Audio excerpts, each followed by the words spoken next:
রংপুরের পুরো পরিবার খুন হয়েছে হিন্দু, খুন করেছে তারেকের পুলিশ মানে একেবারে জেমস বন্ডের ডাইরেক্ট শিষ্য তারেকের পুলিশ। কেন বললাম জেমস বন্ডের কথা? কারণ খুনের মাত্র কয়েক ঘন্টার মধ্যেই সব কিছু বার করেছে, কে খুনি, কেন খুন ইত্যাদি, ইয়াবা অমুক তমুক সব গল্প বার করে কেস প্রায় বন্ধ করে দেওয়ার মতো করে ফেলেছে তারেক রহমানের পুলিশ। তাই বলছি, তারেক রহমানের সেই বিখ্যাত পুলিশ, জেমস বন্ডের শীর্ষ পুলিশ, তাদের মতে যারা খুন করেছে তারা হিন্দু, যারা খুন হয়েছেন তারা তো হিন্দু। আগেই বলেছি, কেউ যেন না বলে খুনি মুসলমান। তদন্তে খুঁত যাতে না পায় কেউ, তার জন্যে তদন্তে লাগানো হয়েছে কাদের? হিন্দু পুলিশ অফিসারদের দল। এবার থেকে বাংলাদেশে হিন্দুরা খুন হলে তদন্তের দায়িত্বে থাকবে বোধহয় হিন্দু পুলিশরাই।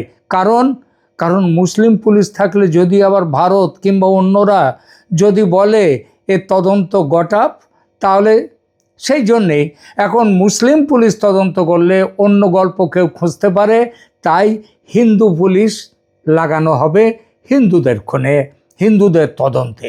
এত হিন্দু পুলিশ কি আর আছে দেশে? একদমই নেই।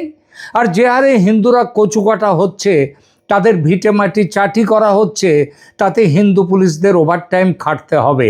সে নয় খাটলো, কিন্তু তারপরেও যে সমস্যা আছে, এত খাটাখাটুনির পর যদি জজ সাহেব মনে করেন যে কেস কাঁচা আর তাই বলে ছেড়ে দেন, যে হিন্দু খুনিদেরকে যদি ছেড়ে দেন, তখন প্রশ্ন আসতে পারে যে মুসলমানদের, তাদেরকে খুনিদেরকে যাতে না আসে সামনে, সেই জন্যে হিন্দু খুনি ধরা হয়েছিল।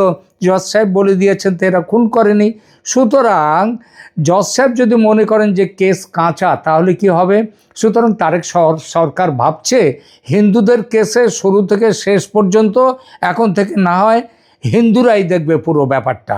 হিন্দু পুলিশের সঙ্গে এবার নাকি দেয়া হবে হিন্দু জজ সাহেব, বিচারক, তারাই করবে হিন্দু খুনির বিচার, যাতে সমালোচকরা না বলতে পারে যে হিন্দুর বিচার ঠিকঠাক হচ্ছে না, এটা যাতে না বলতে পারে।